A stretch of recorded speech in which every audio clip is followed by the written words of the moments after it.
Okay, so this video isn't designed to be like 100% step-by-steps that are going to solve any problems you may have with your monitor setup, how it's projecting the smartboard or how your laptop displays. It's more just showing you some concepts and some tools that you can work with on your device to fix any issues that may show up. And the first one we're going to look at is screen resolution. Like things looking too big on the screen typically is the problem with screen resolution.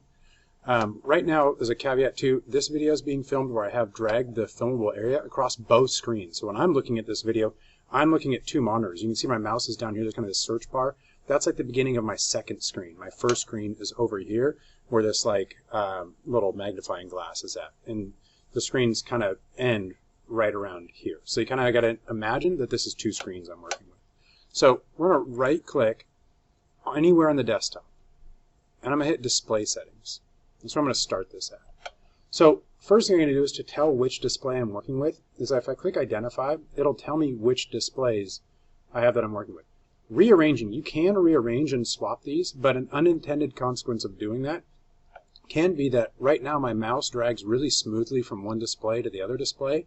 And if I rearrange things, it might make it so I have to drag my mouse off the edge of one display to end up on the other display, which isn't great. But if you do ever run into that issue where that's happening, the fix is typically to drag these boxes kind of back and forth. Let's see, next thing. So scale and layout. This is something you might play with after you've changed your resolution. Typically, for your resolution, you want to leave it at 1920 by 1200. That's the highest one. I don't know why 1280 by 800 says recommended for me. You'll get the most clear display, typically 1920 by 1200. You also want to make sure you do that for each individual display. So I have display 2 selected. If I go to display 1, it might be different. So I need to go to display 1 and then make sure that is set at that as well to have them both be set at 1920 by 1200.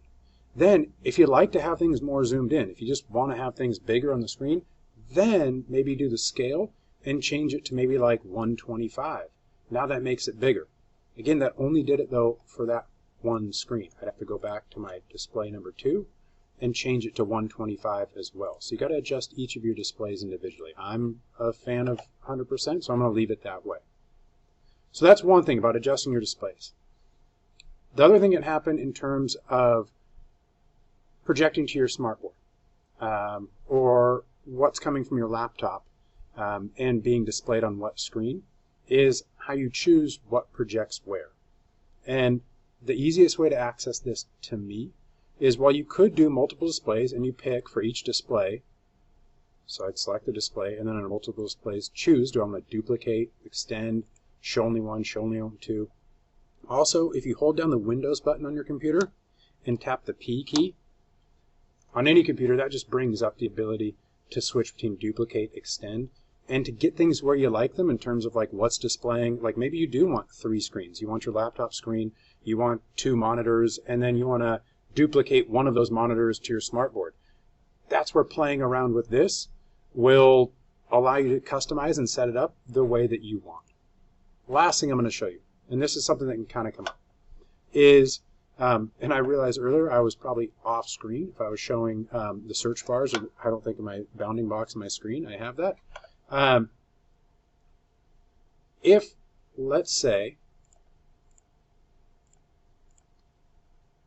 okay, and I just had to pause there to make it so hopefully now you can see that I have a search bar down here. Let's say that this screen, for whatever reason that I'm looking at, this second screen, this is the monitor I like to work with the most. This is my main monitor. I have like the Windows search bar right here, and I have my icons and all that stuff right here.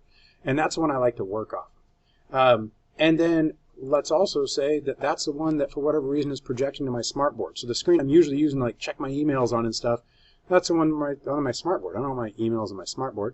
So what I can do is in those display settings, select the display that I want to have be like my main display. That would have like this full search bar. That would have like where my icons typically land, where things tend to just automatically load up to. And then select make this my main display. And then you can't see it now because it just cut it off by switching that.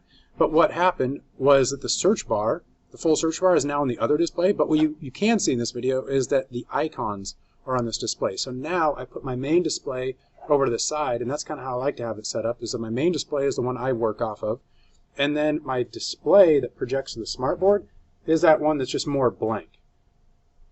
That's another option. It's another thing you can play around with to get this customized and set up how you like it. And if you have questions, feel free to follow up.